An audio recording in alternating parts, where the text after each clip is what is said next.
Maya's hands shook as she lifted the runestone from the sand, the weight of it surprisingly heavy for something that shouldn't exist. The carved symbols seemed to writhe in the shifting desert heat, and the metallic smell of blood mixed with the dry sage scent of the Mojave made her stomach lurch. She set the artifact carefully on the concrete lip of the storage unit and stepped back, her archaeological training warring with pure disbelief. Viking artifacts didn't just appear in California storage units. They belonged in museums, in carefully controlled environments, not buried under tons of sand in the middle of nowhere, and they certainly didn't come with fresh blood. Her phone buzzed, a text from her landlord. Rent was due yesterday. Pay up or get out. Maya deleted the message without responding and looked back at the runestone.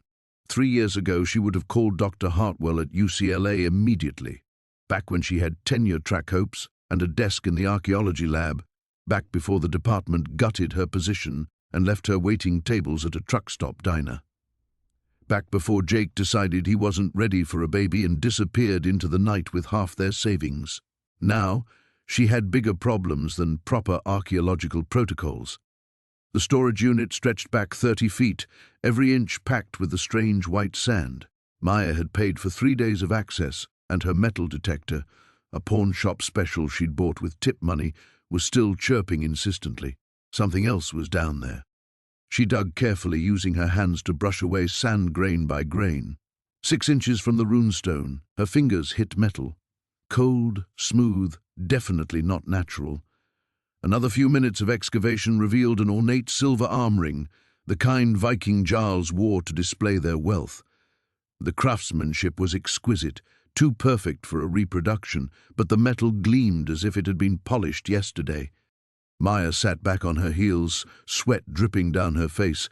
The baby kicked hard against her ribs, as if sensing her agitation. She placed a protective hand on her belly and tried to think logically. Someone had planted these artifacts here. Had to be a hoax, some kind of elaborate fraud. But who would go to such lengths? And why abandon it all in a storage unit that was about to be auctioned? Her metal detector screamed again from deeper in the unit. The next artifact was a bronze Thor's hammer pendant, small enough to fit in her palm but inscribed with runes so intricate they would have taken weeks to carve.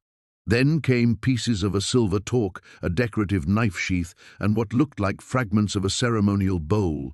Each piece was museum quality, each one impossible.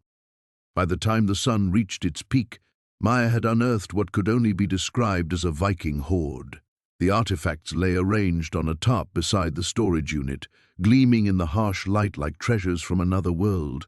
If they were real, and her trained eye said they were, she was looking at millions of dollars worth of history. But it was the notebook she found buried deepest that made her blood run cold.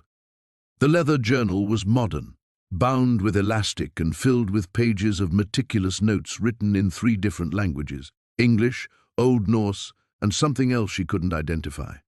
The handwriting was precise, academic, and utterly contemporary.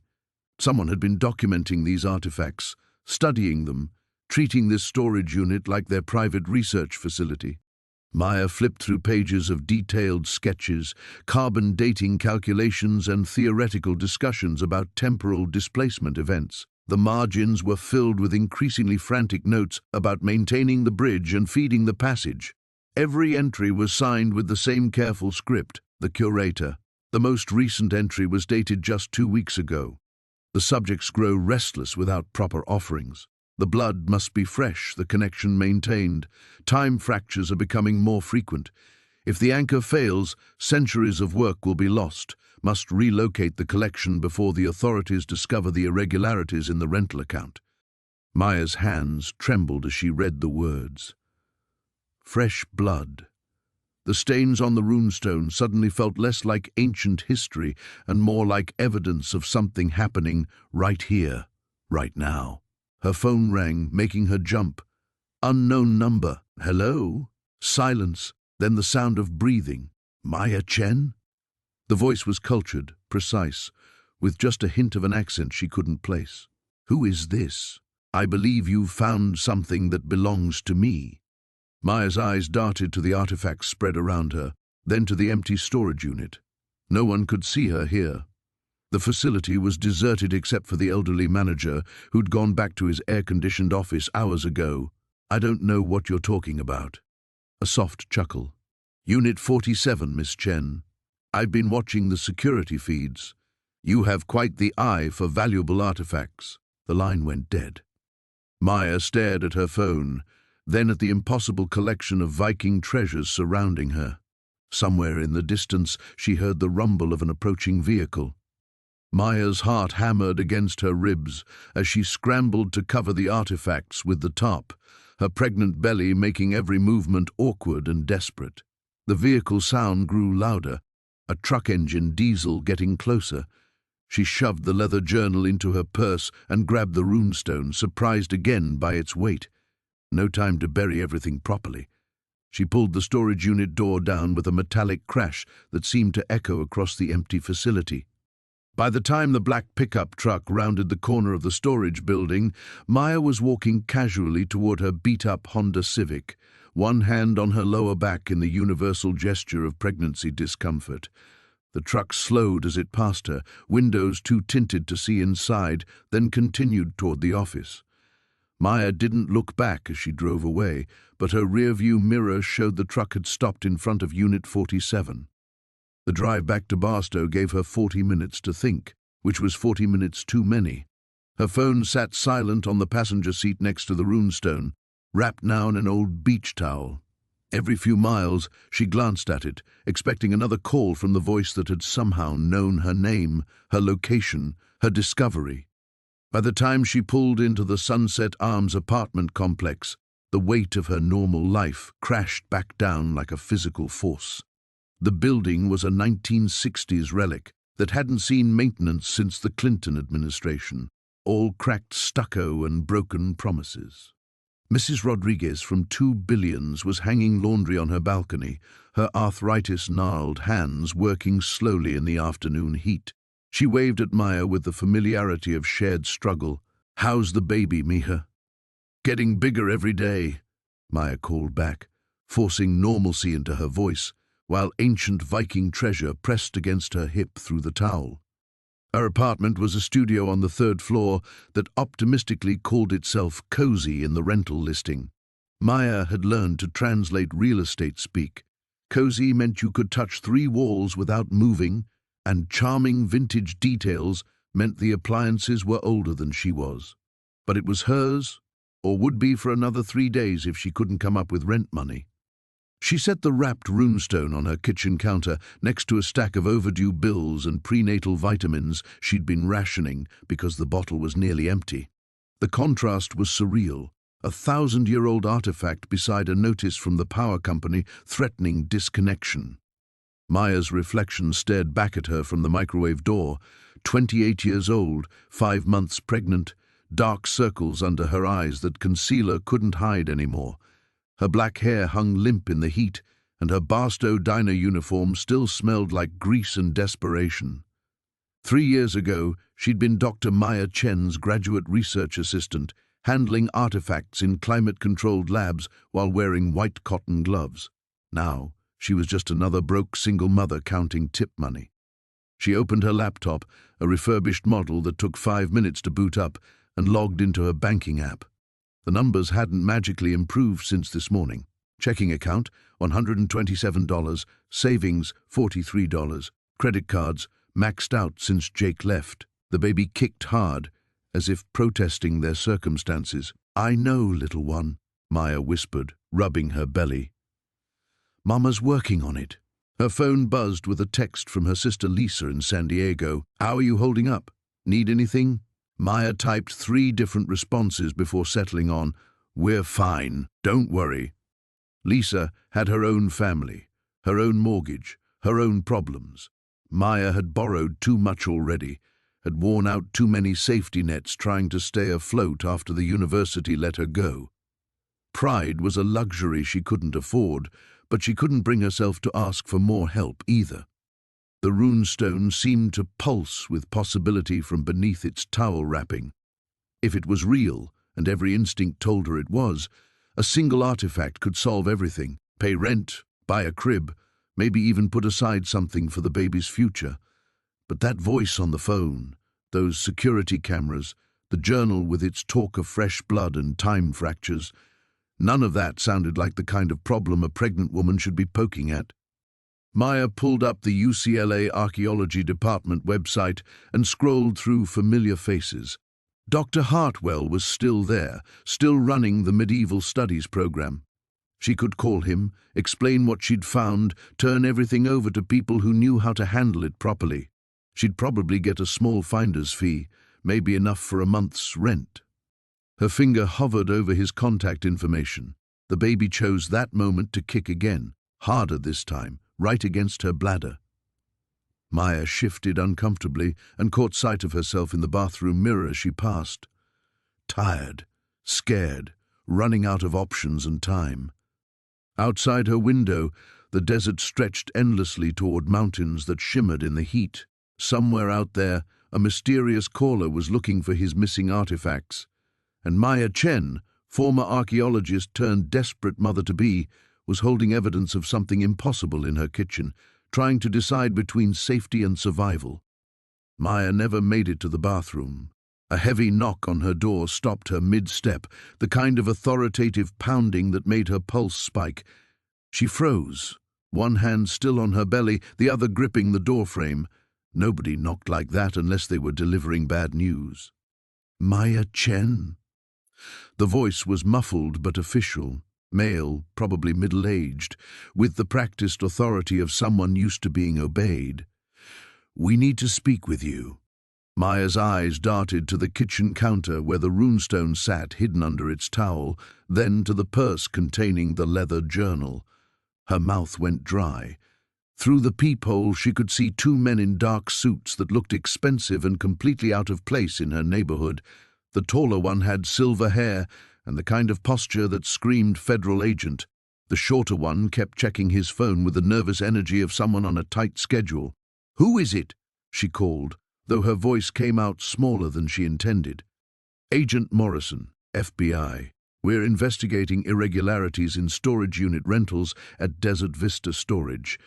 We understand you won an auction there yesterday." Maya's world tilted. FBI. They couldn't be here about unpaid rent or even her discovery. This was bigger, official, dangerous. She thought about the voice on the phone, the way he'd known her name and location. Had he called them?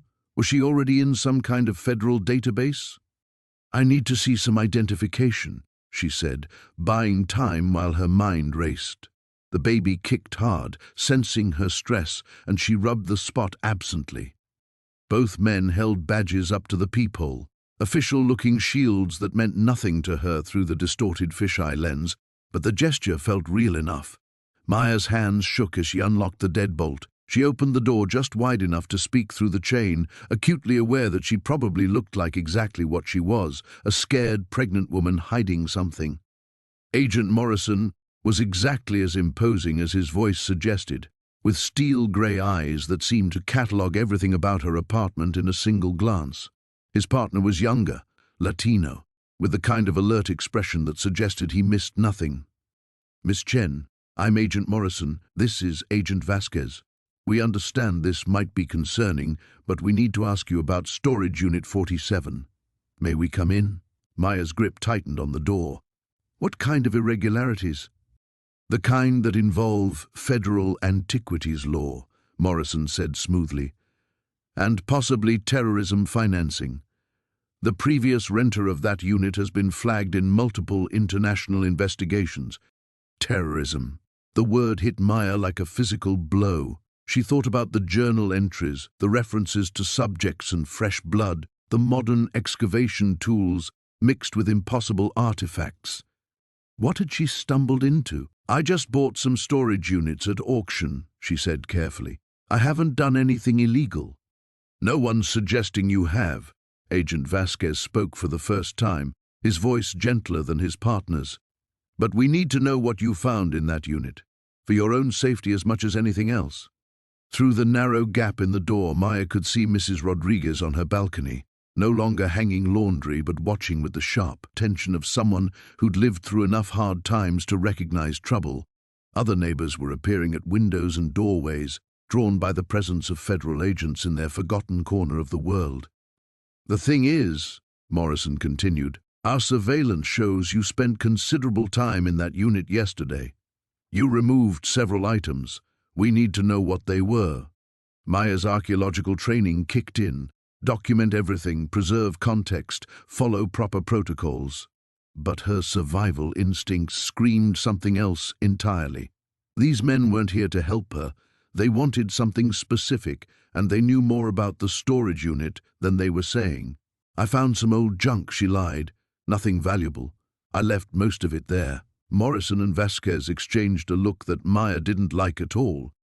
"Miss Chen." Morrison's voice hardened. "The man who rented that unit for the past 36 years was named Eric Thorson.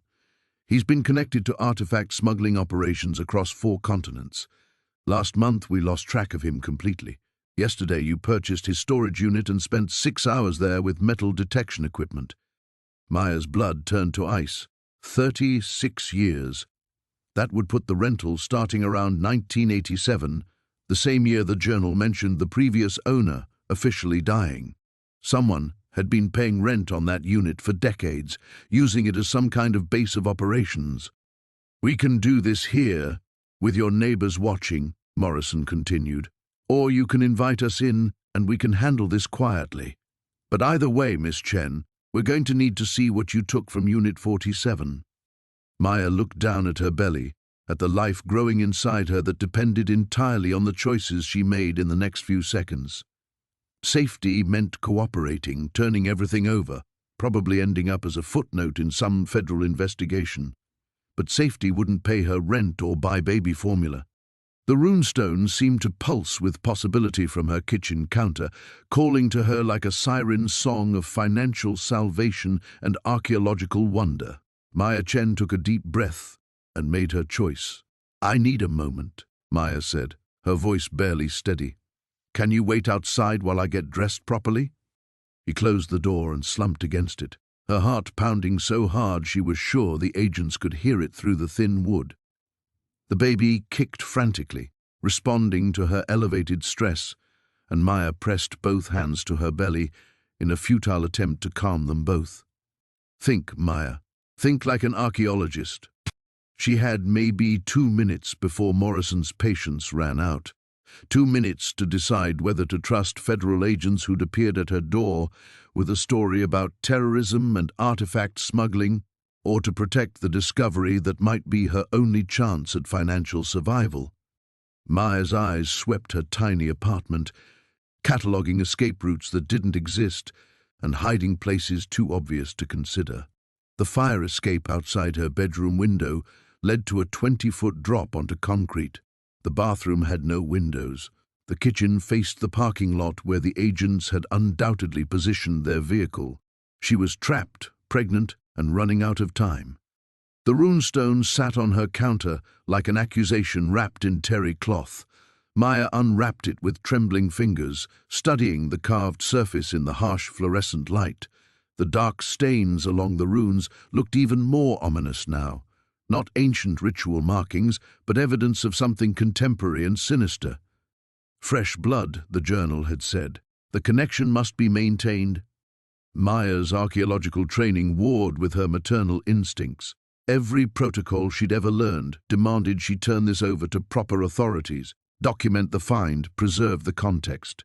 But nothing in her graduate education had prepared her for federal agents and mysterious phone calls and rental accounts that had been active for decades after their holder's supposed death. Another knock, more insistent this time. "Miss Chen, we really do need to talk." Maya grabbed her purse and pulled out the leather journal, flipping desperately through pages of meticulous notes and increasingly frantic observations. The curator's handwriting grew more erratic toward the recent entries, but the academic precision never wavered. Whoever this was, they weren't some amateur treasure hunter or small-time smuggler. The theoretical discussions about temporal displacement and dimensional anchoring read like advanced physics crossed with archaeological methodology. If the authorities discover the irregularities, the journal's final entry suddenly took on new meaning. The curator had known this day would come, had been preparing for it, which meant Maya wasn't the first to stumble across this operation, and she probably wouldn't be the last. The baby kicked hard against her ribs, a sharp reminder of what was really at stake here. Maya placed her hand over the movement, feeling the solid reality of new life depending entirely on her choices. This child would need food, shelter, medical care, a future. The artifacts could provide all of that and more. But they could also provide something else. Danger that followed her home in expensive suits and asked questions she couldn't answer. Maya's phone buzzed. Text message from unknown number. The agents aren't who they claim to be. Get out. Now. Her blood turned to ice water. She crept to the window and peered down at the parking lot. The black sedan looked official enough, government plates and everything, but something nagged at her. Morrison had known too much, arrived too quickly, asked the wrong questions in the wrong order. Real federal agents would have started with basic identification verification, would have brought local police backup, would have followed protocols she'd seen on enough crime shows to recognize. These men had gone straight to the storage unit details, had known about her metal detector, had pushed for immediate access to her apartment. Another knock, harder now. "Miss Chen, we're going to need you to open this door." Maya wrapped the runestone back in its towel and shoved it into her oversized purse along with the journal. Her hands moved automatically, grabbing her wallet, car keys, the bottle of prenatal vitamins. Everything else, the overdue bills, her laptop, 3 years' worth of accumulated possessions, would have to stay. She eased open the bedroom window, grateful for the broken lock she'd never bothered to report.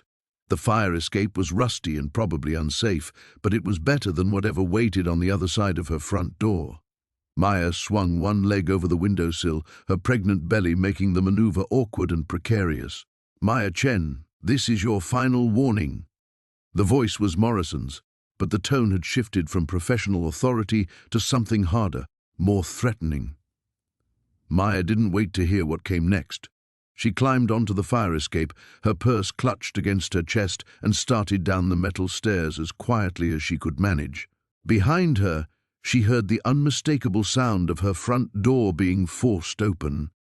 Maya's feet hit each metal step with calculated precision, her hand gripping the rusted railing while her other arm secured the purse containing 1,000 years of impossible history. Above her, she could hear heavy footsteps moving through her apartment, voices calling her name with increasing urgency. The fire escape groaned under her weight, but she forced herself to move steadily downward, fighting every instinct that screamed at her to run. At the second-floor landing, she paused. Mrs. Rodriguez stood at her kitchen window, eyes wide with concern and something that looked like recognition. The older woman had survived enough hardships to know the difference between official business and something darker. She pressed her finger to her lips and pointed toward the back alley, mouthing the word, "Go." Maya nodded gratefully and continued her descent. The final ladder to the ground floor was completely broken, leaving her with a 6-foot drop onto cracked asphalt. She hesitated for only a moment before lowering herself to hang from the platform's edge, her pregnant belly making the maneuver treacherous. She let go and landed hard, her knees buckling but holding. "She's not here," Morrison's voice carried down from her open apartment window. "Check the bathroom again." Maya pressed herself against the building's wall, breathing heavily. Her car was parked in the front lot, visible from her apartment and almost certainly being watched. But she knew this neighborhood, had walked these alleys during sleepless nights when the baby's kicking kept her awake. There was a bus stop 3 blocks away, and from there she could get to the train station. She started moving, keeping to the shadows between buildings. The afternoon heat was brutal, and sweat beaded on her forehead as she navigated the maze of dumpsters and chain-link fences that formed the skeleton of her forgotten neighborhood. The runestone seemed to grow heavier with each step, its weight both burden and promise. Behind her, she heard car doors slamming and engines starting. They'd discovered her escape route, which meant she had minutes at most before they expanded their search perimeter. Maya quickened her pace, her hand instinctively moving to protect her belly as she squeezed through a gap in a fence that bordered the next apartment complex. Her phone buzzed again. Another text from the unknown number, blue Honda Civic, California plates 7B92X45, parked behind the laundromat on 5th Street. Keys under front tire. Maya stopped dead. Someone was helping her. The same someone who'd warned her about the fake agents. The mysterious caller from yesterday, the curator, she had no way of knowing, but the alternative was trying to outrun federal agents, real or fake, while 5 months pregnant and carrying evidence of what might be the archaeological discovery of the century. The laundromat sat on the corner of 5th and Maple, its neon sign flickering weakly in the desert heat. Maya approached cautiously, scanning for any sign of surveillance. The blue Honda was exactly where the text had indicated, old enough to be unremarkable but well-maintained. Her hands shook as she knelt and felt under the front tire, fingers closing around a set of keys. This was it. The moment of no return. Getting into this car meant accepting help from someone whose identity and motives remained completely unknown. It meant abandoning her apartment, her job, her carefully maintained normal life. But that life was already over the moment she'd pulled a blood-stained Viking runestone from pristine desert sand. Maya Chen, former archaeological lab assistant turned desperate mother-to-be, slid behind the wheel and started the engine. The gas tank was full, and a prepaid cell phone sat in the cup holder with a note attached, "Trust no official agencies. The curator's work must be protected. Drive to Flagstaff. Wait for contact."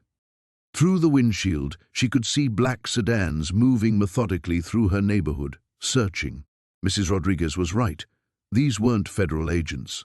They moved wrong, searched wrong, operated with the efficiency of people who'd done this before but without the bureaucratic constraints that would bind real government officials. Maya put the car in drive and pulled slowly away from the curb, her normal life shrinking in the rearview mirror. There was no going back now. No returning to the safety of overdue bills and graveyard shifts at the diner. She was committed to whatever journey the runestone and journal represented, tied to mysteries that stretched back 1,000 years and forward into an uncertain future. The desert highway stretched before her like a ribbon of possibility and danger. In her purse, ancient artifacts pulsed with significance she was only beginning to understand. In her womb, new life grew stronger every day, depending entirely on the choices she made in the next few hours. Maya checked the mirrors once more, then pressed down on the accelerator. Behind her lay everything she'd known. Ahead waited the unknown, vast, terrifying, and filled with the promise of answers she might not want to find. The drive to Flagstaff took 4 hours through desert landscape that seemed to stretch endlessly under the brutal afternoon sun. Maya kept the Honda 10 miles under the speed limit, checking her mirrors obsessively for any sign of pursuit. The prepaid phone remained silent in the cup holder, and she found herself alternating between desperate hope for contact and terror of what that contact might reveal. She stopped only once, at a gas station in Kingman, where she used the restroom and bought a bottle of water and a package of crackers. The baby had been unusually quiet since her escape, and Maya tried to convince herself that meant everything was fine, that stress couldn't really harm her unborn child. The lies she told herself grew thinner with each mile. By the time she reached Flagstaff's outskirts, the sun was setting behind the San Francisco peaks, painting the sky in shades of orange and red that reminded her uncomfortably of the stains on the runestone. Maya had no idea where she was supposed to wait for contact, so she chose a truck stop off Interstate 40, parking the Honda in a spot with clear sightlines in all directions. The prepaid phone rang at exactly 8:17 p.m. Maya Chen. The voice was the same one from yesterday, but clearer now, more urgent. "You did well to escape. Those men would have taken everything and given you nothing in return. Who are you?" Maya's voice cracked with exhaustion and fear. "What do you want from me?" "I'm someone who understands what you found. More importantly, I'm someone who can help you understand it too." A pause.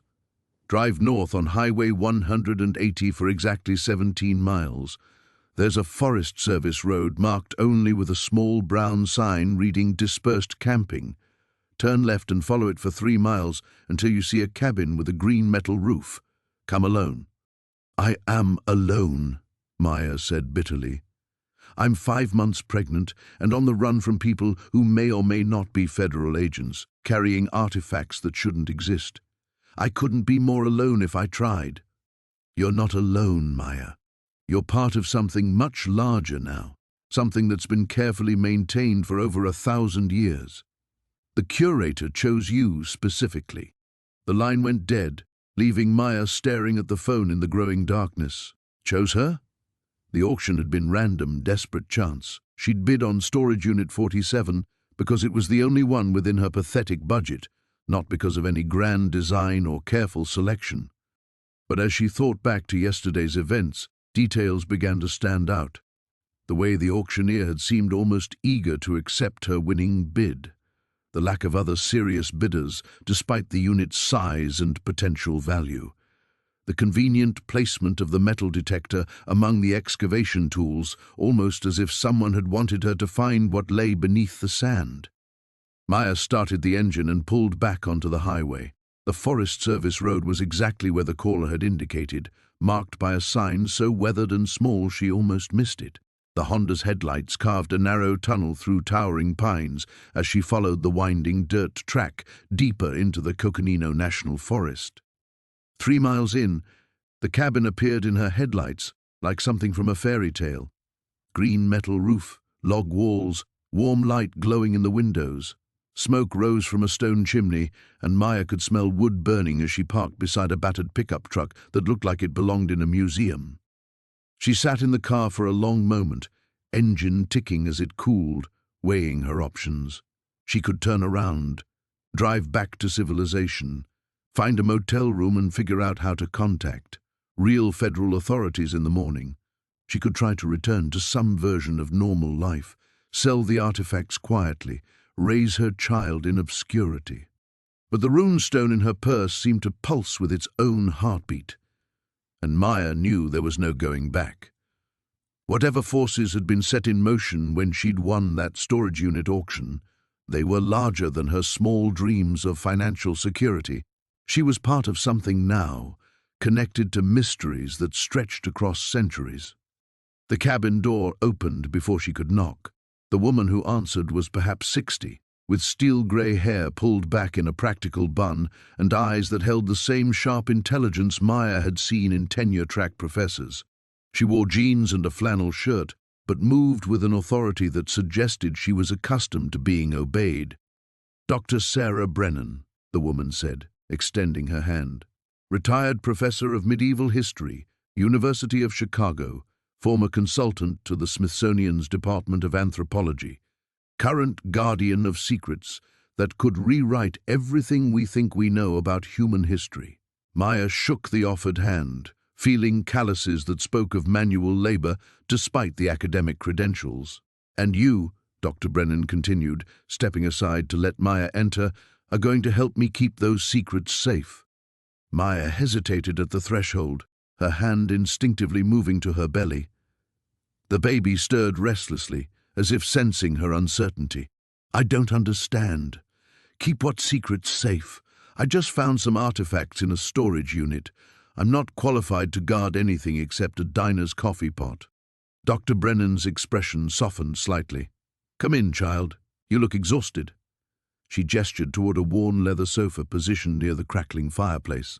"And you're more qualified than you realize." The cabin's interior surprised Maya. What had looked rustic from outside revealed itself as a sophisticated workspace disguised as a mountain retreat. Computer monitors glowed on a desk fashioned from reclaimed barnwood, their screens displaying scrolling text in languages Maya couldn't identify. Bookshelves lined every wall, packed with volumes that ranged from standard archaeological texts to leather-bound manuscripts that looked centuries old. The curator's real name was Dr. Edmund Thorne, Brennan said, settling into a chair across from Maya. "Brilliant archaeologist, theoretical physicist, and my mentor for nearly 40 years. What he discovered in 1987 should have made him the most celebrated scholar of our time. Instead, it nearly cost him his sanity. Maya pulled the journal from her purse, laying it open on the coffee table between them. These notes, they talk about temporal displacement, dimensional anchoring. That's not archaeology, that's science fiction. Is it? Brennan reached for the journal, her fingers tracing the familiar handwriting with obvious affection. Edmund was working on a project in northern Minnesota when he uncovered the first cache, Viking artifacts, perfectly preserved but with elements that didn't belong. Metal alloys that shouldn't have been possible with 9th century technology. Runic inscriptions that described events from centuries in the future. The fire popped, sending sparks up the chimney. Maya watched them rise and disappear, thinking of all the normal evenings she'd never have again. You're telling me the Vikings were time travelers? I'm telling you that someone or something has been seeding our timeline with artifacts for over a millennium, creating anchor points, if you will. Edmund spent his career trying to understand the pattern. Brennan stood and moved to one of the monitors, pulling up what looked like a global map dotted with red markers. Storage units, abandoned warehouses, safety deposit boxes, all rented decades ago, all containing impossible combinations of historical artifacts. Maya studied the screen, counting dozens of markers across North America alone. How many people know about this? Too few to matter, too many to keep quiet forever. Brennan's voice carried a weight of old fears. Edmund went underground in '87 when he realized certain government agencies had taken notice. Black budget operations that make your fake federal agents look like amateurs. The baby kicked hard, making Maya wince. She pressed her hand against the movement, suddenly overwhelmed by the magnitude of what she'd stumbled into. I can't do this. Whatever you think I can help you with, you're wrong. I'm just a failed graduate student who works nights at a diner. I can barely take care of myself, let alone guard some cosmic secret. Edmund chose you specifically, Maya. Brennan returned to her chair, leaning forward with intense focus. The storage unit auction wasn't random. He'd been watching you since you left the graduate program at ASU. Maya's blood chilled. Watching me? For 2 years? Reading your research proposals, following your academic work. You specialized in temporal inconsistencies in artifact dating, anomalies that other archaeologists dismissed as contamination or measurement error. But you kept finding patterns, asking questions that made your advisors uncomfortable. The memory hit Maya like a physical blow. Her thesis committee, their polite but firm suggestion that she pursue a different research direction. The subtle pressure to focus on more conventional archaeological questions, the gradual withdrawal of funding and support, until she'd had no choice but to leave the program entirely. They forced me out, she whispered. The university. They made it impossible for me to continue my research. Because your research was getting too close to the truth. Edmund recognized that. He needed someone with your specific expertise, your willingness to question accepted timelines. Brennan gestured toward the runestone, still wrapped in its towel. But more than that, he needed someone they wouldn't suspect. A pregnant waitress from Barstow doesn't fit anyone's profile of a threat to national security. Maya stood abruptly, pacing to the window that looked out over dark pine forest. Her reflection stared back, disheveled hair, exhausted eyes, a body growing heavy with new life. She looked exactly like what she was, a woman barely keeping her head above water, grasping at any chance for financial stability. What happens if I say no? She asked without turning around. If I just walk away from all of this? Then Edmund's 30-year work disappears into government black sites, and you spend the rest of your life looking over your shoulder. Brennan's voice was gentle but implacable. Maya, there is no walking away. You're committed now, whether you choose to fight or not. The only question is whether you'll have allies when the real hunt begins. Maya closed her eyes, feeling the weight of destiny settling around her like chains forged from ancient metal.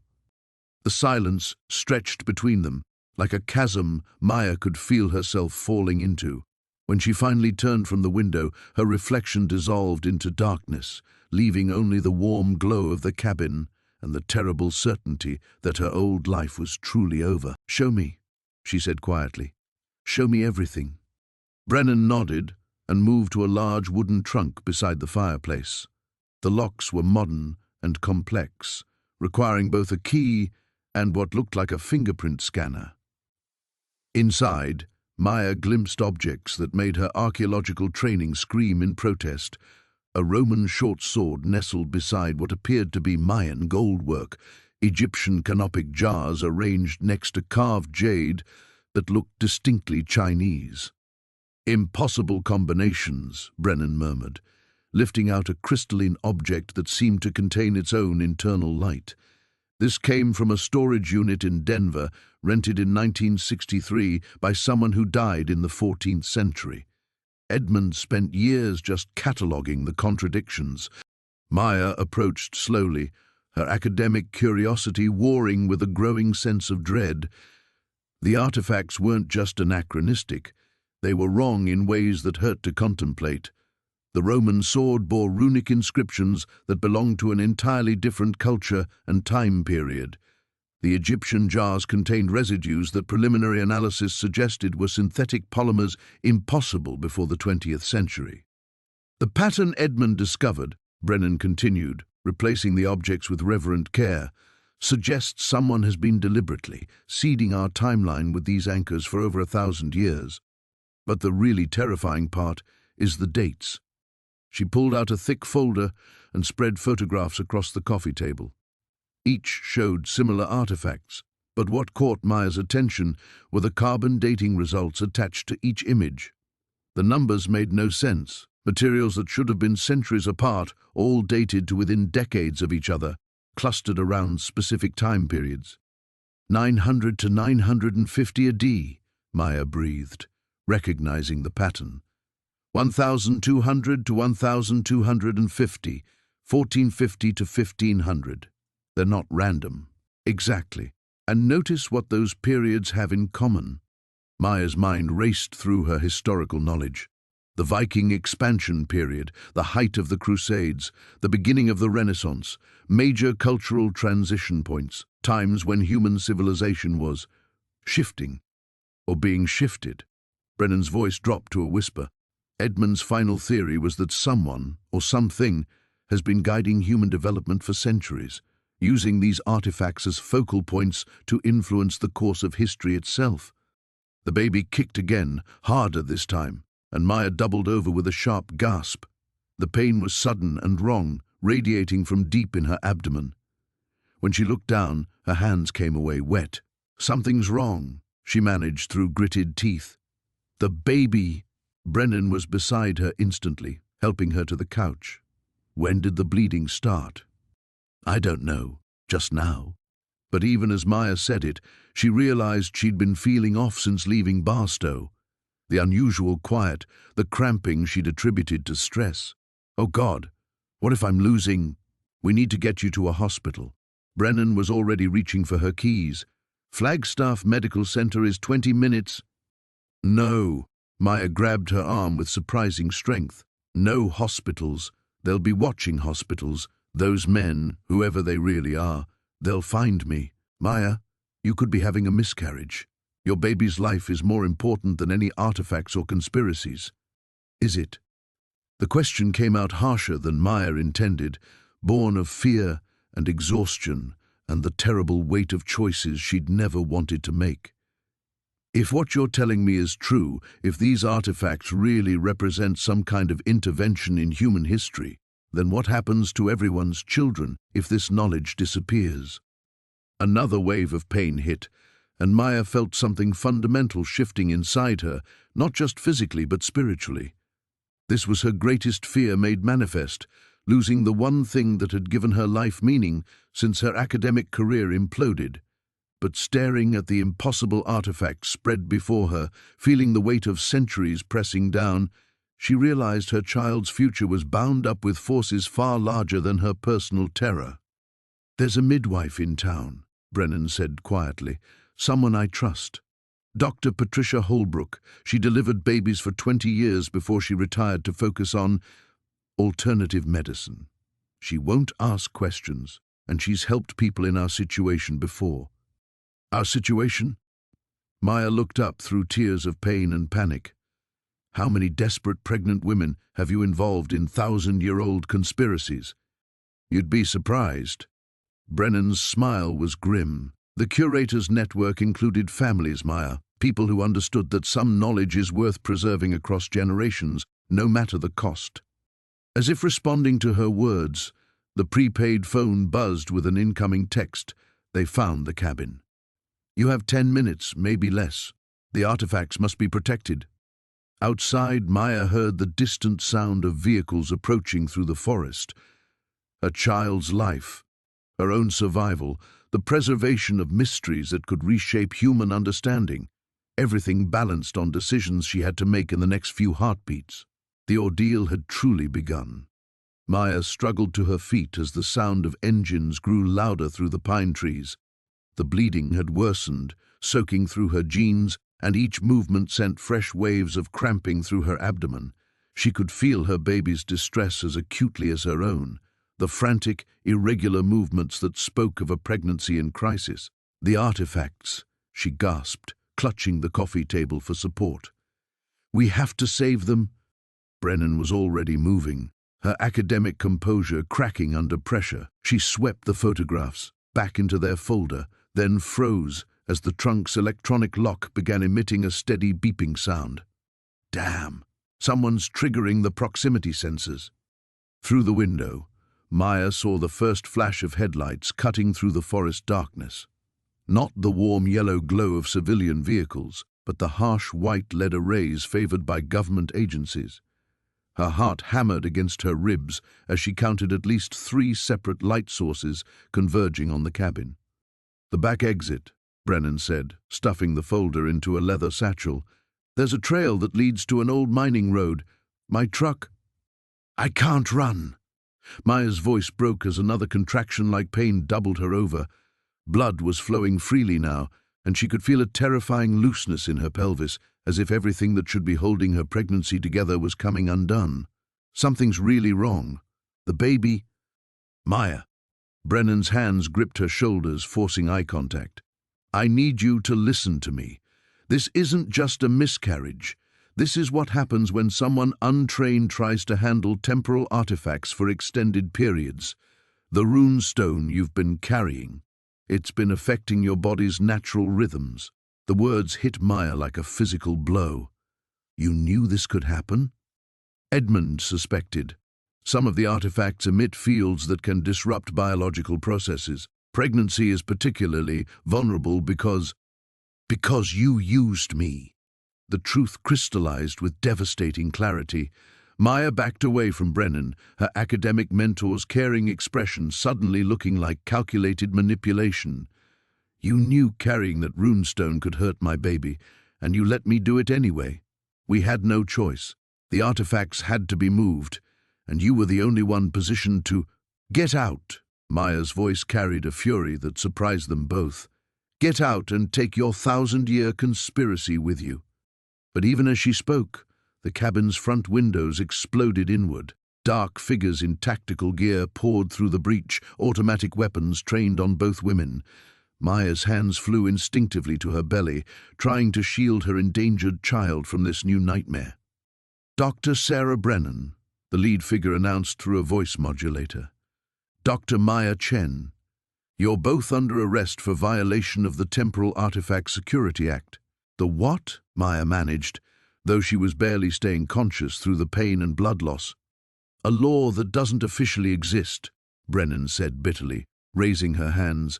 Passed in black session after Edmund's disappearance, makes possession of chronologically inconsistent artifacts a matter of national security. Maya watched in horror as the tactical team began systematically dismantling Brennan's research.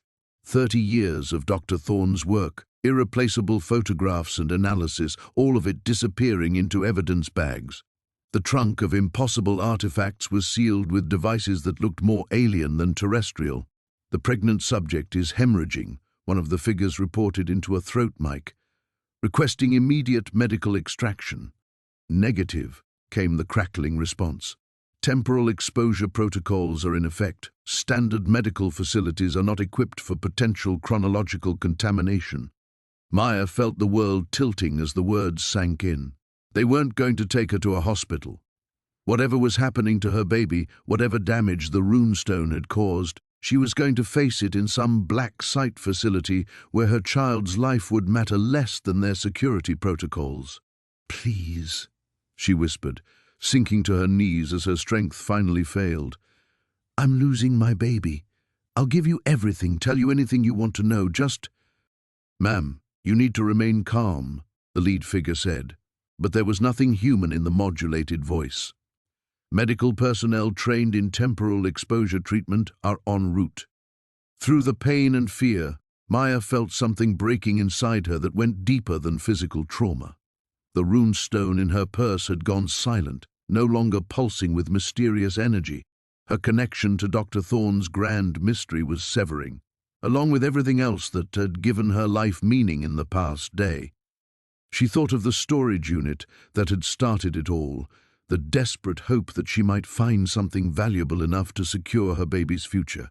Instead, she'd found something that was destroying that future from the inside out. As the tactical team secured the scene and prepared for extraction, Maya closed her eyes and felt her dreams of motherhood bleeding away into the cabin's wooden floor. The greatest archaeological discovery in human history, and all it had cost her was everything she'd ever wanted.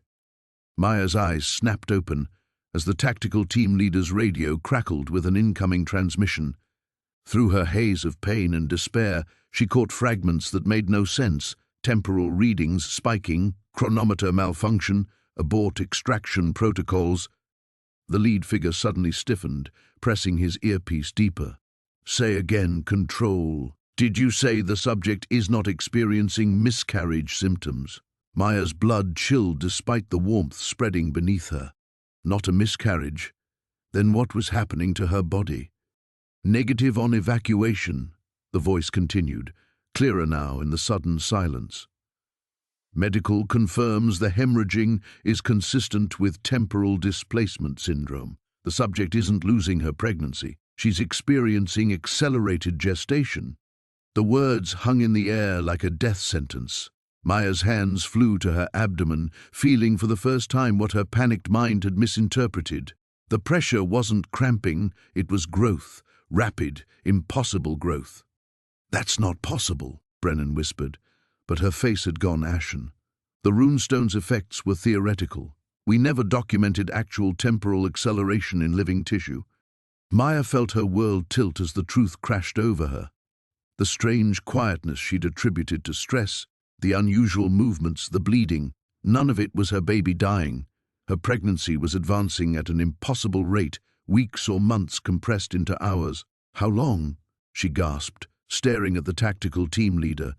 "How much time do I have?" "Ma'am, you need to understand that you're no longer operating on standard temporal mechanics," the modulated voice replied with clinical detachment. "Prolonged exposure to the runestone has synchronized your biological processes with its chronological field. Your pregnancy is now advancing at approximately 47 times normal speed." The mathematics hit Maya like a physical blow. 24 hours of exposure equaled nearly 7 weeks of pregnancy. She'd been carrying the runestone she tried to calculate through her panic, but the numbers were too terrifying to contemplate. "The bleeding," she said, her archaeological training suddenly clicking into focus. "It's not hemorrhaging. It's the normal bleeding that happens when the placenta begins final preparation for delivery," Brennan finished, her voice filled with horrified understanding. "Maya, if their calculations are correct, you could be going into labor in the next few hours." Maya's mind reeled as she processed the impossible reality. Her baby, her child who should have had months to develop safely inside her, was being forced through accelerated gestation by forces beyond human comprehension. Every instinct screamed that this was wrong, unnatural, dangerous. But beneath the terror, she felt something else. Her baby was still alive, still fighting, still growing despite the temporal chaos surrounding them. "The artifacts," she said suddenly. her voice gaining strength. Dr. Thorne didn't just collect them randomly. He was preparing for this, wasn't he? He knew someone would eventually be affected by prolonged exposure. Brennan's eyes widened with sudden comprehension. The medical equipment in storage unit 247, the one we couldn't access because of the federal lockdown. Edmund wasn't just preserving artifacts, he was creating a temporal medical facility.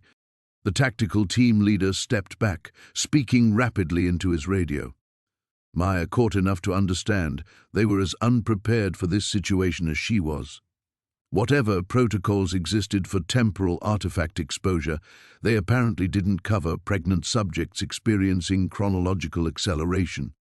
Through the chaos, Maya felt a moment of perfect clarity.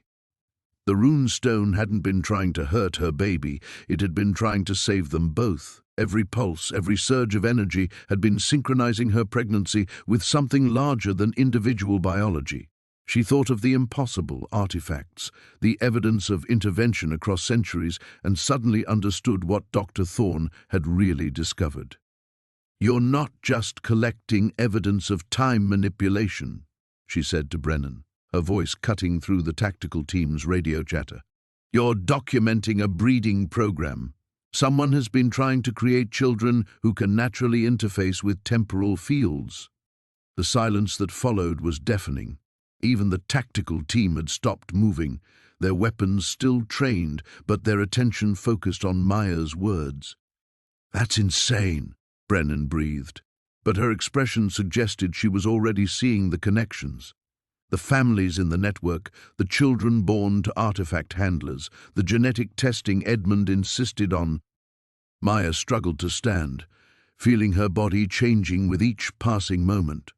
Her child was coming whether she was ready or not, born into a world where time itself could be manipulated by forces that had been shaping human development for a millennium.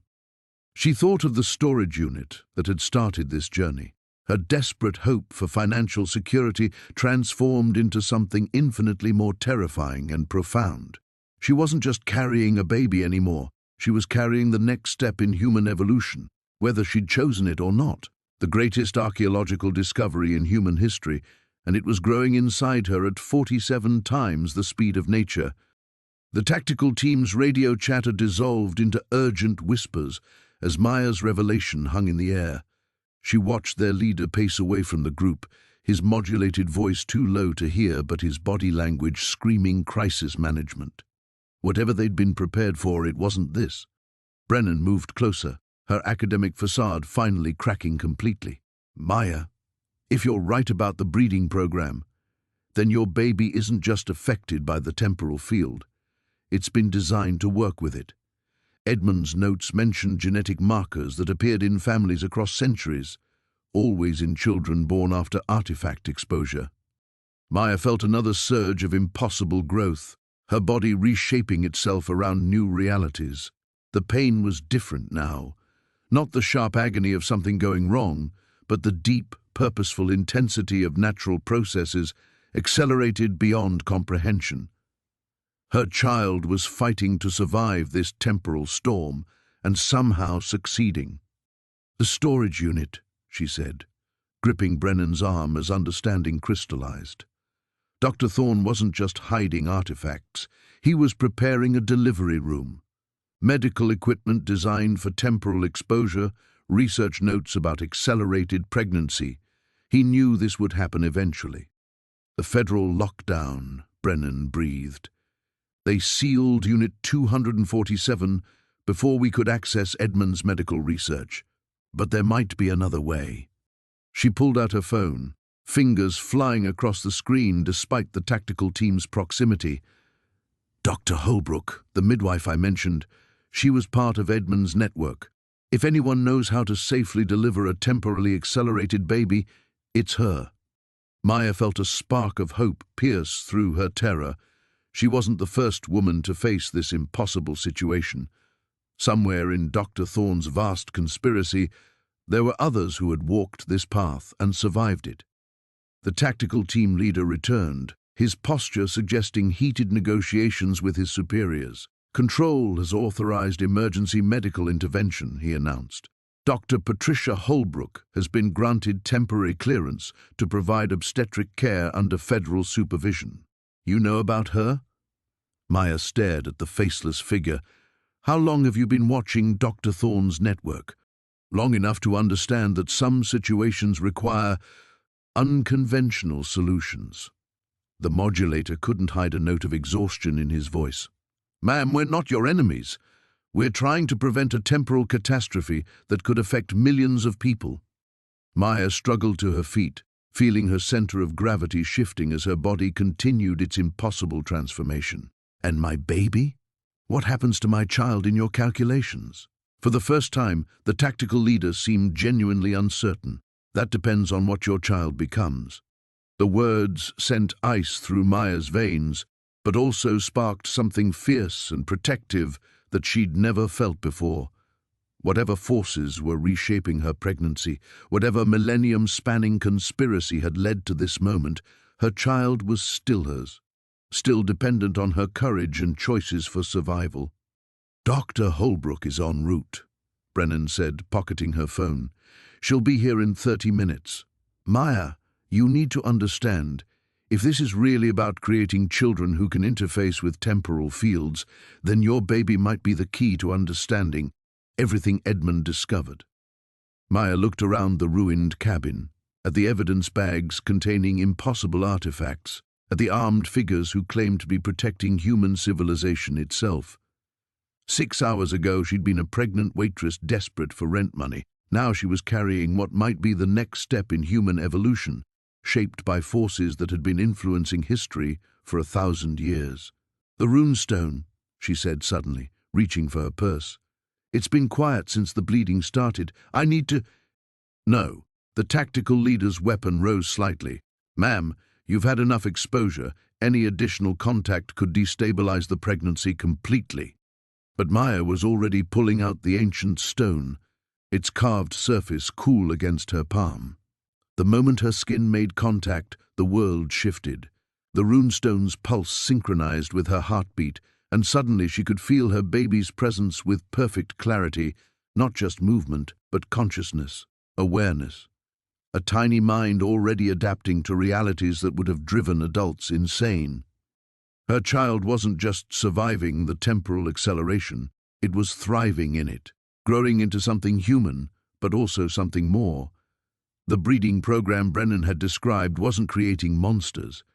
It was creating bridges between humanity's past and an impossible future.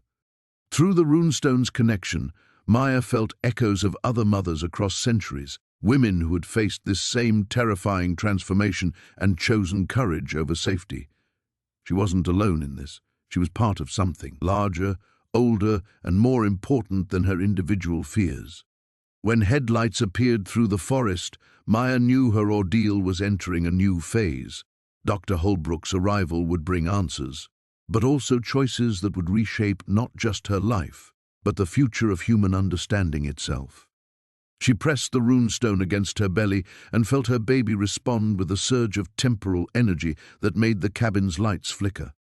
Whatever came next, they would face it together. The headlights cut through the darkness like surgical instruments, and Maya watched Dr. Patricia Holbrook emerge from a vehicle that looked more like a mobile medical unit than any car she'd ever seen. The woman who stepped into the cabin's harsh tactical lighting was nothing like Maya had expected. Tall, silver-haired, with hands that moved with the practiced confidence of someone who had delivered babies under impossible circumstances before. "How far along?" Dr. Holbrook asked without preamble, her eyes immediately assessing Maya's transformed silhouette. The question wasn't about calendar months, and they all knew it. Temporal acceleration for approximately 8 hours, the tactical leader reported. Field exposure at 47 times normal gestation rate. Dr. Holbrook nodded, as if this were routine obstetric information. "Show me the runestone."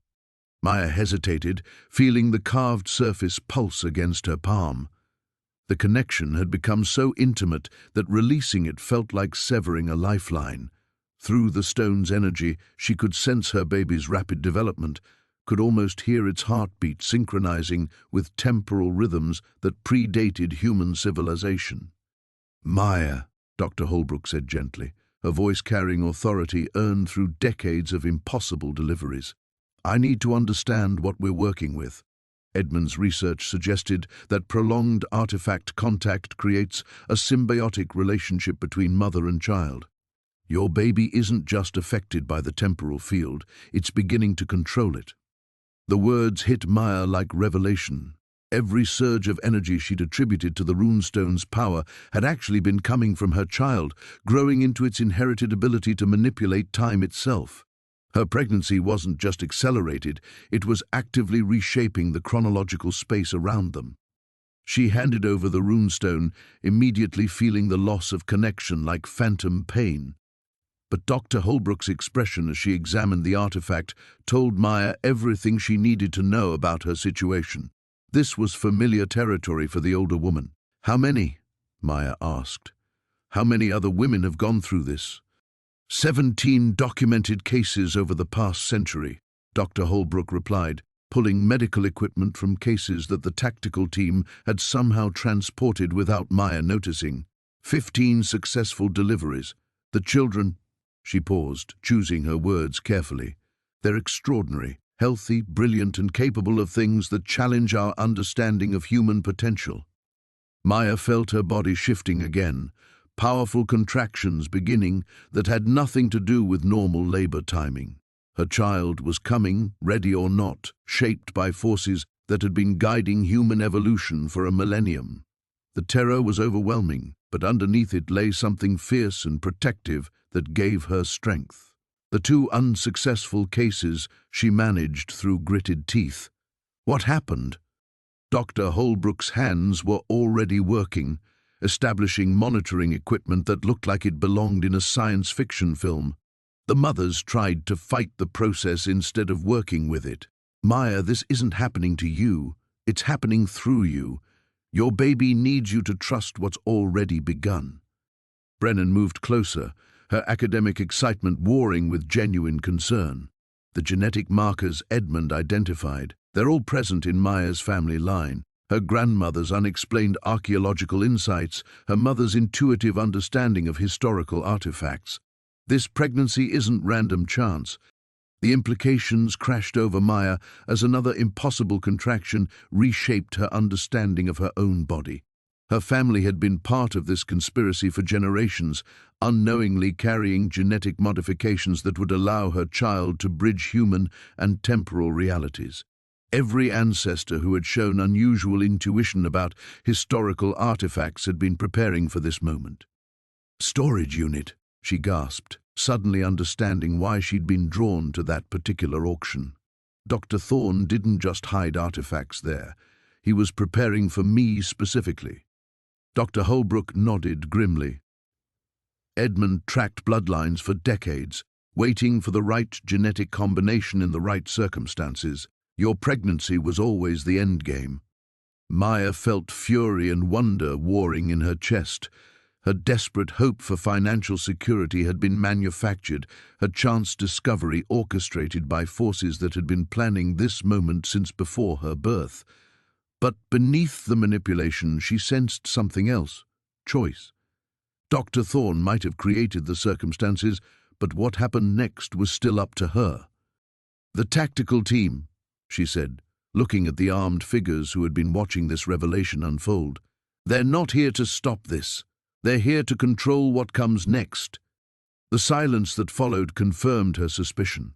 Her child would be born into a world where its abilities made it either humanity's greatest hope or most dangerous threat, depending on who controlled the narrative. Another surge of temporal energy pulsed through her, and Maya felt her baby's presence more clearly than ever, not just alive but aware, already choosing to trust her judgment about the world it was about to enter.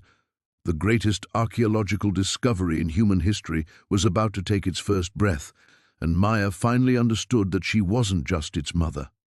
She was its protector, its guide into a reality that would reshape human understanding forever.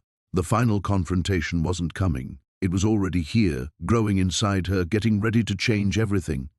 Maya gripped the metal table as another impossible contraction reshaped reality around her. The runestone, now in Dr. Holbrook's hands, pulsed with increasing urgency, not responding to Maya's touch anymore, but to her child's growing consciousness. Through the temporal field, she could feel her baby making choices, actively participating in its own accelerated birth in ways that defied every medical textbook ever written. "The energy signature is shifting," Brennan announced, monitoring readings on equipment Maya didn't recognize. "It's not following Edmund's projected patterns. The baby is improvising." Dr. Holbrook moved with practiced efficiency, her hands steady despite the temporal distortions flickering around them. "This is what I was afraid of. Maya, your child isn't just inheriting the ability to manipulate time, it's already more powerful than any of the previous cases. We're in uncharted territory." Maya felt the truth of those words in every cell of her body. The archaeological training that had seemed so useless when she'd been laid off was suddenly her most valuable asset. She understood artifact behavior, knew how to read the signs of temporal displacement, could feel the patterns that her child was weaving through the chronological fabric around them. "It's not random," she said through gritted teeth, her voice cutting through the tactical team's nervous radio chatter.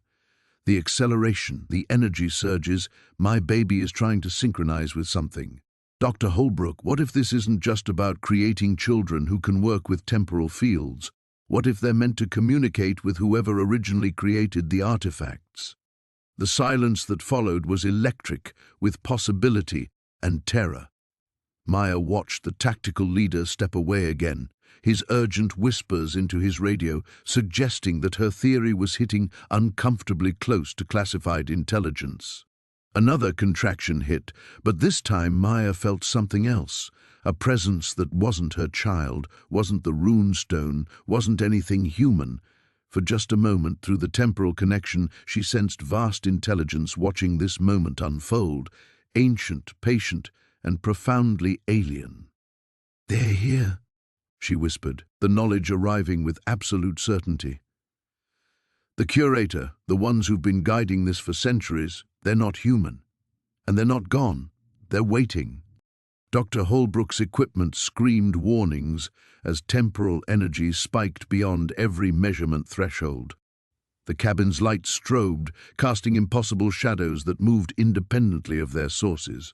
Through it all, Maya felt her child's presence growing stronger, more aware, already reaching toward the alien intelligence that had been shaping human evolution for a millennium.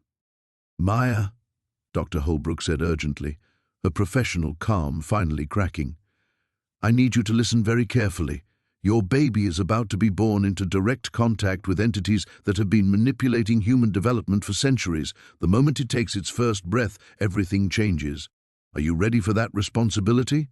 Maya thought of the storage unit that had started this journey, the desperate financial situation that had driven her to that auction, the months of pregnancy spent dreaming of a normal future for her child.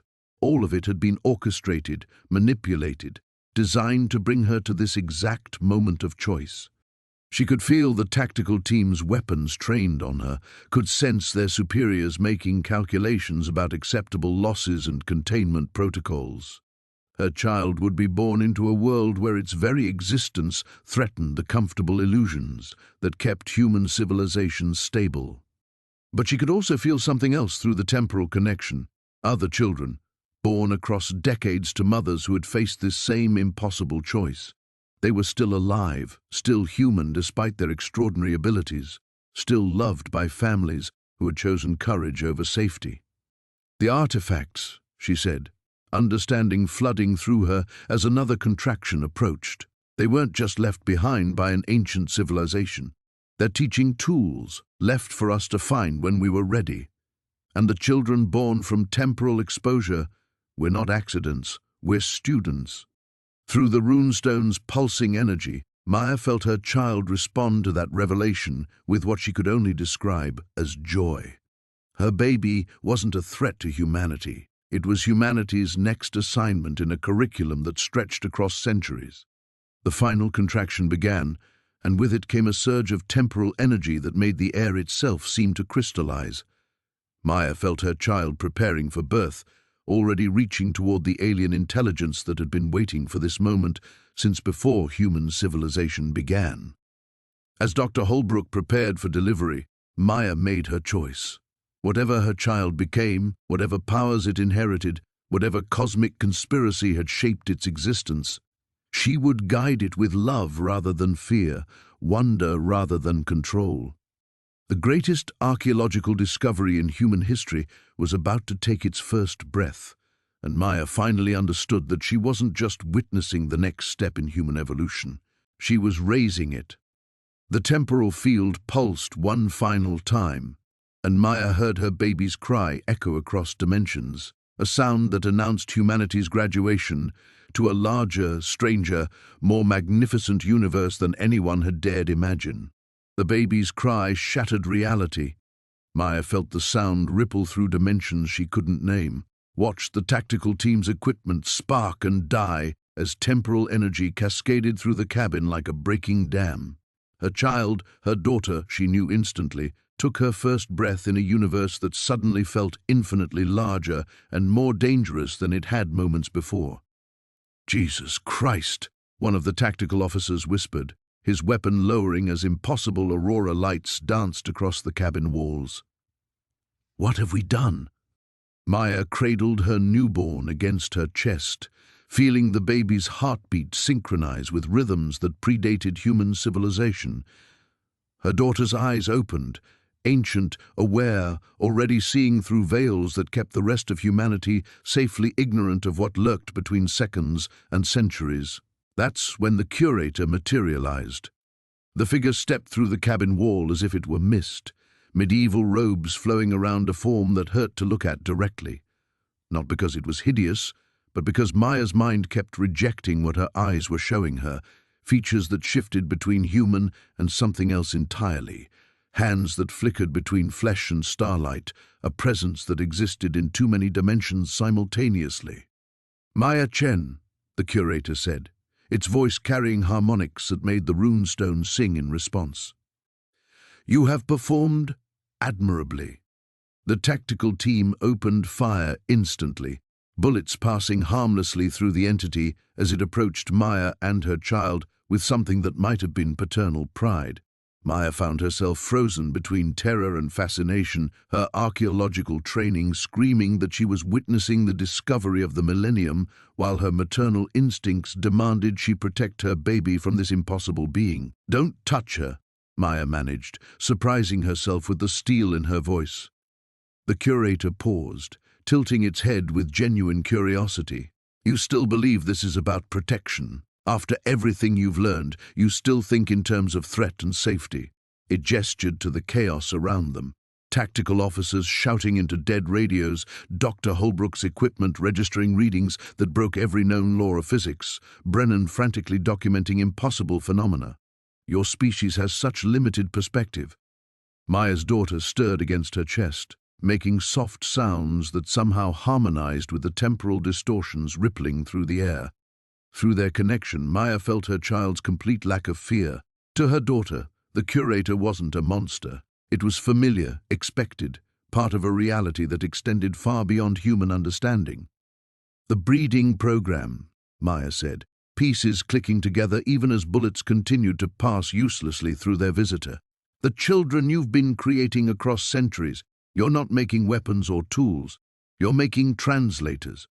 The curator's approval washed over her like warm sunlight.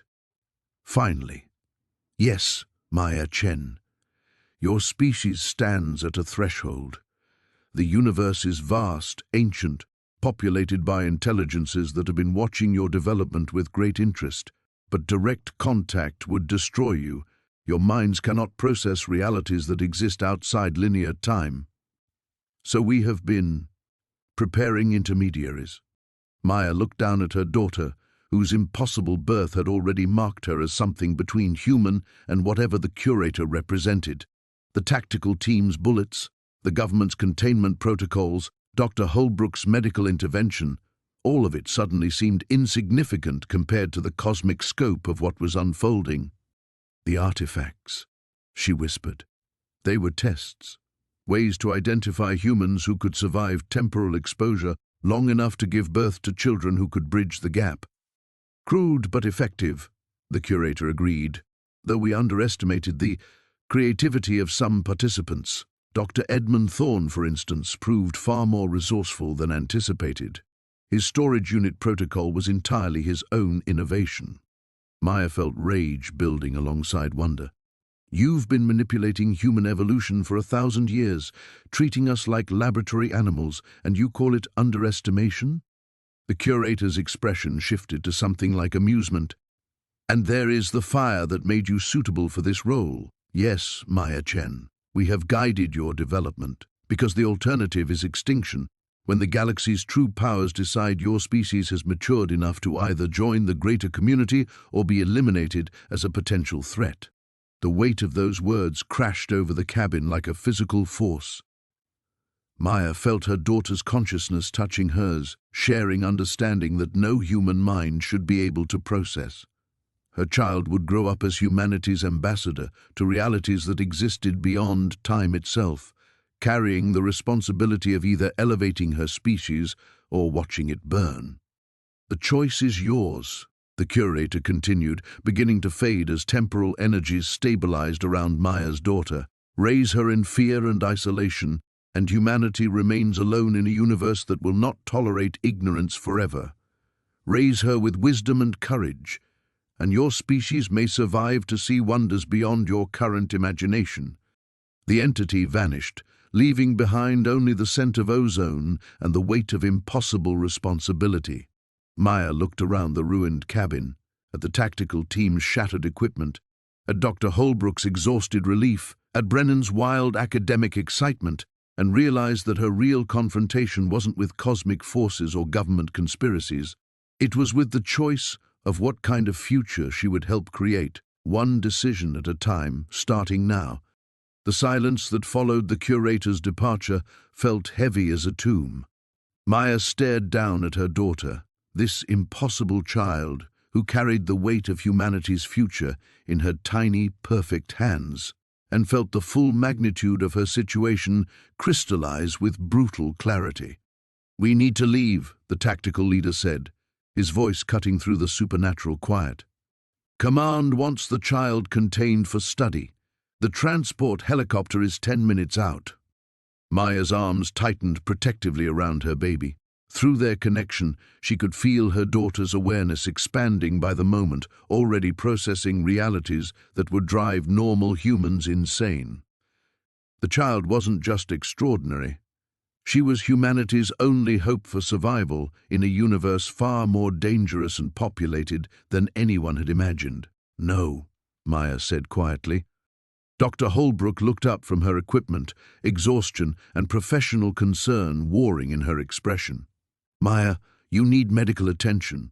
The birth was unprecedented. We don't know what the temporal exposure might have done to your system."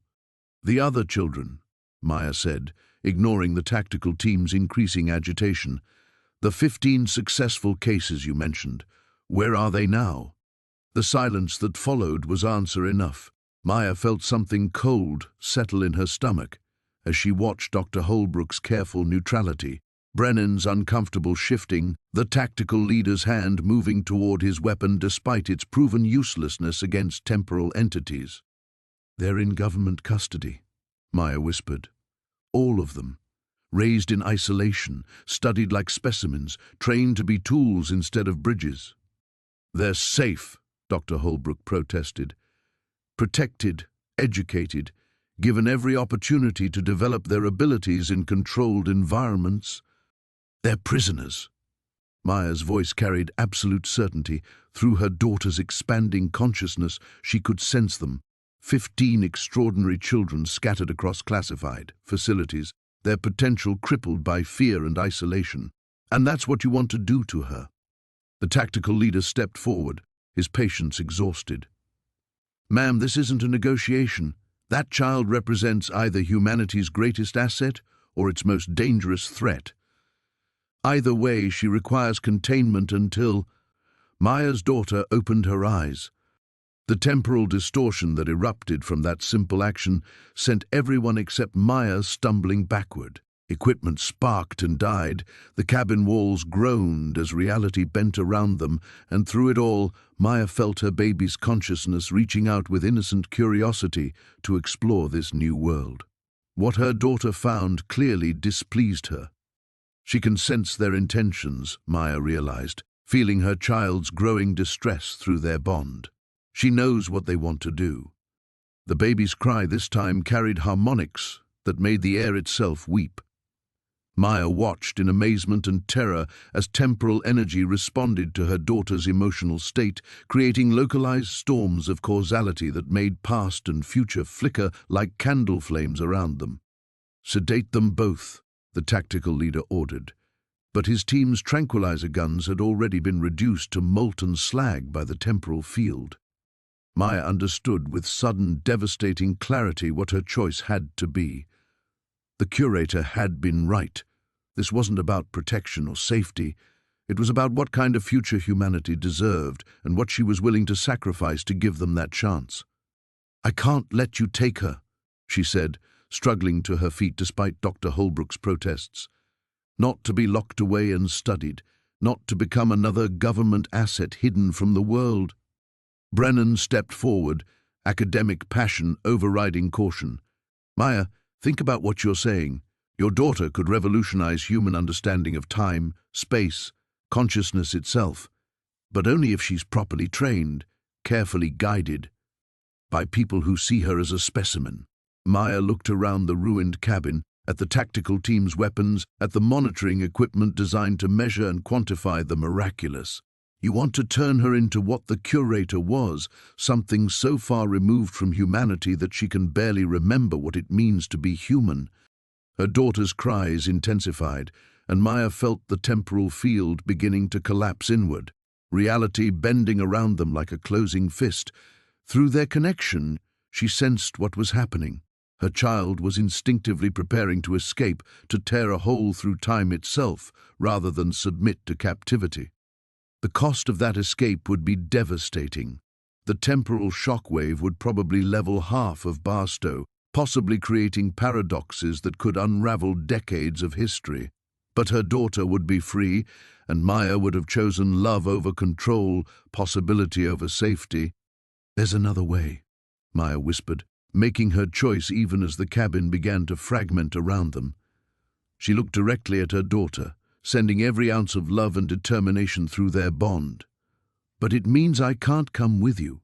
The baby's cries faltered, tiny hands reaching up as if sensing what Maya was about to sacrifice. Maya closed her eyes and made the only choice that mattered, the one that would save both her daughter and the world that wasn't ready for her yet. The temporal field collapsed inward with a sound like reality tearing. Maya felt the energy flow through her, accepting her sacrifice as the universe itself seemed to hold its breath. Instead of the devastating escape her daughter had been preparing, one that would have carved a wound through time deep enough to swallow cities, the temporal distortion folded gently around them both, creating a pocket of possibility that existed outside normal causality. For a heartbeat that lasted an eternity, Maya experienced what her daughter saw: the infinite branching paths of potential futures, the delicate web of cause and effect that connected every choice to every consequence. She saw the government facilities where 15 extraordinary children lived in sterile isolation, their potential withering under clinical observation. She saw the cosmic deadline approaching, the moment when humanity would be judged ready for contact or marked for elimination. She saw her daughter growing up alone, powerful and terrible and utterly human despite her impossible nature. And then she saw the path that could save them all. The temporal field dissolved with a whisper, leaving Maya kneeling on the cabin floor with her baby quiet against her chest. The tactical team's weapons had crumbled to rust, their equipment aged to uselessness by the time distortion. Dr. Holbrook sat slumped against the wall, her monitoring devices dark and silent. Brennan stared at his hands, which now bore the liver spots and tremor of advanced age. "What did you do?" the tactical leader asked, his voice cracking with exhaustion.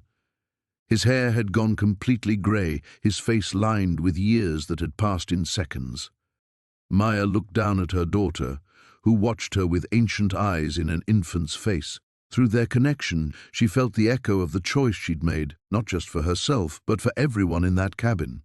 The temporal field hadn't transported her child to safety. Instead, it had moved them all forward, jumping past the immediate crisis to a moment when different choices became possible. "I gave us time," Maya said, understanding flooding through her as she processed what had happened. 15 years. Enough for the other children to grow up, to find each other, to become what they were meant to be instead of what the government tried to make them. Dr. Holbrook struggled to her feet, her movements heavy with the weight of sudden age, the temporal displacement. "We've been moved forward 15 years in an instant, but the rest of the world continued normally," Maya finished. "We're the ones out of phase now. We experienced the jump, but for everyone else, we simply vanished for 15 years and then reappeared." Brennan laughed, a sound somewhere between wonder and hysteria. "Do you understand what this means? Your daughter didn't just manipulate time, she created a localized temporal bubble that allowed us to skip forward while preserving our memories of the transition. That's not just impossible, it's necessary," Maya said quietly. She stood slowly, cradling her daughter, and walked to the cabin's single window. Outside, the landscape had changed. The desert still stretched endlessly, but she could see structures in the distance that hadn't been there before. Buildings designed with impossible geometries that suggested human architecture guided by alien principles. "The other children," she whispered, and through her daughter's consciousness, she felt them. 15 young adults now, no longer isolated in government facilities, but working together, building something unprecedented. They had found each other despite all attempts to keep them separated, and in their unity they had begun the real work of preparing humanity for what was coming. The tactical leader's radio crackled to life, the first electronic device to function since the temporal field had collapsed. The voice that emerged was young, confident, and carried harmonics that reminded Maya unsettlingly of the curator. "This is Temporal Research Station Alpha," the voice said. "We've detected the emergence event. Maya Chen, if you can hear this, we've been waiting for you, all of us." Maya felt tears streaming down her face as she recognized the voice. Her daughter, 15 years older, speaking from a future where she had grown up free instead of caged. Through their temporal connection, she could sense the young woman her baby had become, powerful but grounded, extraordinary but undeniably human, leading a group of her fellow temporal touched toward a destiny that would either elevate humanity or watch it burn. "The breeding program," Dr. Holbrook said, her voice thick with exhaustion and growing understanding. "It wasn't just about creating children who could bridge the gap between human and alien consciousness. It was about creating a generation that could make the choice for our entire species." Maya nodded, feeling the weight of 15 years settle around her like a familiar coat. Her sacrifice hadn't just saved her daughter from government captivity, it had delivered them to a moment when real change was finally possible. The baby in her arms cooed softly, reaching tiny hands toward the window and the impossible architecture beyond. Through their bond, Maya felt her daughter's absolute certainty about what came next. The real work was just beginning. The radio crackled again, and Maya heard footsteps approaching the cabin, multiple sets, moving with purpose but not aggression.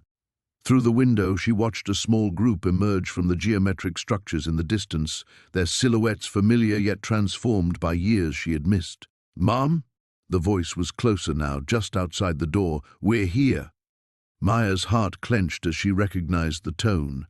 Her daughter's voice, aged into young womanhood, but carrying the same harmonic undertones that had marked her as extraordinary from birth.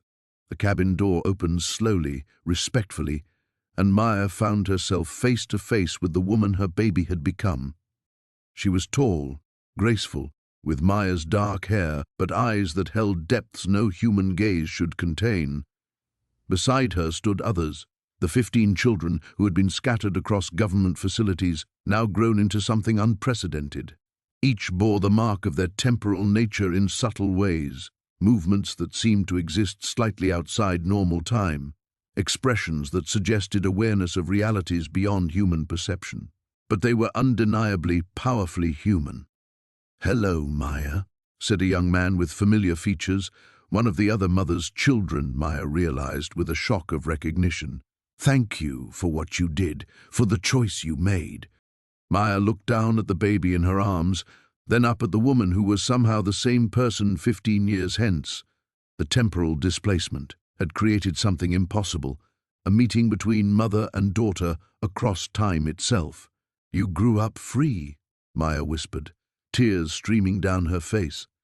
Her older daughter smiled, an expression full of warmth and hard-won wisdom. "We all did. When you vanished from that cabin, it created ripples. The government lost its primary research subjects, their breeding program collapsed, and the scattered children found ways to reach each other. We built something better." Dr. Holbrook struggled to her feet, staring at the group with professional fascination mixed with maternal concern. "The facilities. What happened to the research?" It continued. Another of the grown children answered, a young woman whose presence seemed to bend light around her, "But on our terms. We studied ourselves, learned what we were becoming, prepared for what's coming. The cosmic deadline the curator mentioned isn't theoretical. First contact is scheduled for next month." The tactical leader, aged suddenly into an old man, laughed bitterly. 15 years of my life gone in an instant, and you're telling me aliens are landing next month?" "Not landing," Maya's daughter corrected gently. "Judging. They've been watching humanity's development, waiting to see if we could evolve beyond our violent, territorial nature. The temporal touch children were meant to be proof that we're capable of transformation." Maya felt the weight of cosmic responsibility settling over her again, but differently now. She wasn't carrying it alone anymore. "And are we capable of transformation?" Her daughter's smile was answer enough, but she spoke anyway. "We're about to find out. The breeding program created 16 of us originally. 15 grew up in this timeline, learning to work together despite government interference.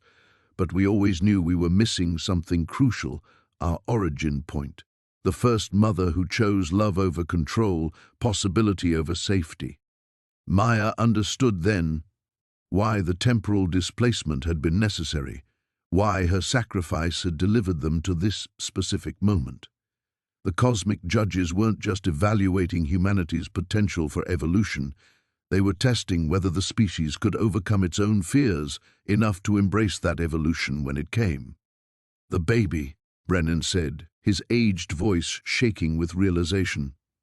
"She's not just your daughter from 15 years ago. She's the key to proving that humans can choose transformation over stagnation." Maya looked around the transformed landscape visible through the cabin windows, structures that blended human creativity with alien principles, evidence of cooperation rather than conquest. Her daughter and the other temporal touched hadn't just survived their extraordinary nature, they had used it to build bridges instead of weapons. "The reunion isn't just personal," Maya whispered, finally understanding the full scope of what had been orchestrated. "It's proof. Proof that humanity can accept the impossible and still remain human." Her older daughter nodded, stepping forward to gently touch the baby's hand, her own hand across time.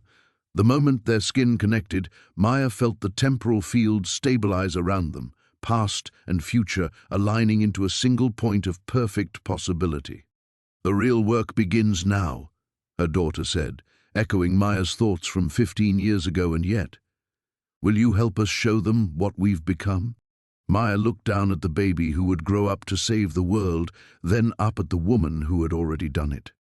The choice wasn't really a choice at all, it was a homecoming, a return to a world she had helped create through sacrifice and love. She was no longer the desperate pregnant waitress who had bought a storage unit full of sand. She was the mother of humanity's future, and that future was finally ready to begin. "Yes," Maya said, and meant it with every fiber of her transformed being. Let's go change everything. The months that followed the reunion passed in a blur of wonder and preparation. Maya found herself living in the impossible architecture her daughter's generation had built, structures that seemed to exist in multiple dimensions simultaneously, where rooms could be larger inside than outside, and windows looked out onto landscapes that shifted with the observer's needs. The baby, her baby, grew with supernatural speed but entirely natural joy. Maya watched her daughter take first steps that left brief temporal echoes, heard her speak first words that resonated across multiple timelines. Yet for all her extraordinary nature, she remained completely, recognizably human. She laughed at silly faces, cried when tired, and reached for her mother with the same desperate love as any ordinary child. "The judges arrive tomorrow," her older daughter said one evening as they sat together in the observation dome.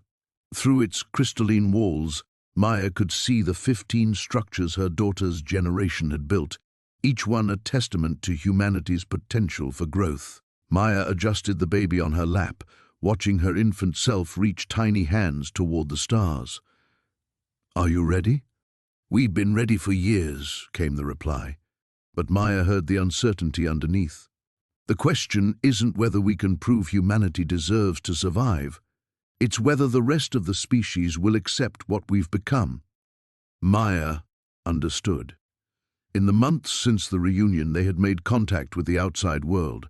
The revelation of the temporal touched children's existence had triggered everything from religious revivals to government crackdowns. Protesters gathered outside the research stations, some calling them humanity's saviors, others demanding their destruction as abominations against nature.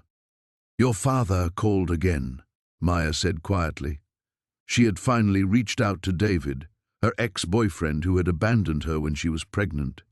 The conversation had been awkward, surreal, explaining to someone that their daughter was now both an infant in Maya's arms and a young woman preparing to welcome alien judges to Earth. Her daughter smiled sadly. "What did he say this time?" "That he wants to meet her, both of her." Maya sighed. "I think he's finally beginning to understand what he walked away from." Through the dome's walls, they watched the stars wheel overhead in patterns that seemed almost familiar now. Maya had learned to see the universe through her daughter's enhanced perception, to glimpse the vast network of civilizations that watched and waited for humanity to prove itself worthy of joining their cosmic community. "The curator," Maya said suddenly. "Do we know what happened to him?" Her daughter's expression grew thoughtful. "He's still out there, somewhere in time. We catch glimpses of him occasionally, interventions that help guide species toward transcendence or destruction. He was human once, like us. The price of his power was forgetting what that meant." Maya looked down at the baby, who had fallen asleep against her chest. "Will that happen to her? To all of you?" "No." The certainty in her daughter's voice was absolute. "That's why the reunion was necessary. We needed you, our mothers, our origins, our reminder of what it means to choose love over power. The curator made his sacrifices alone. We don't have to." The next morning brought visitors. Ships that weren't quite ships descended from the sky, their forms shifting between technological marvel and organic beauty. Maya stood with her infant daughter and her adult daughter, watching as beings of impossible elegance emerged to walk among the structures humanity's transformed children had built. The judges were beautiful in a way that hurt to perceive directly, tall, luminous creatures whose forms suggested the evolutionary path humanity might one day follow. But their eyes, when they looked at Maya and her baby, held warmth that transcended species. So one of them spoke, its voice like crystalline music. "This is the choice your species has made." Maya felt 15 years of preparation crystallize into this single moment. Around her, the temporal touch stood ready, but not as weapons or tools. They stood as bridges, proof that humanity could embrace transformation without losing its essential nature.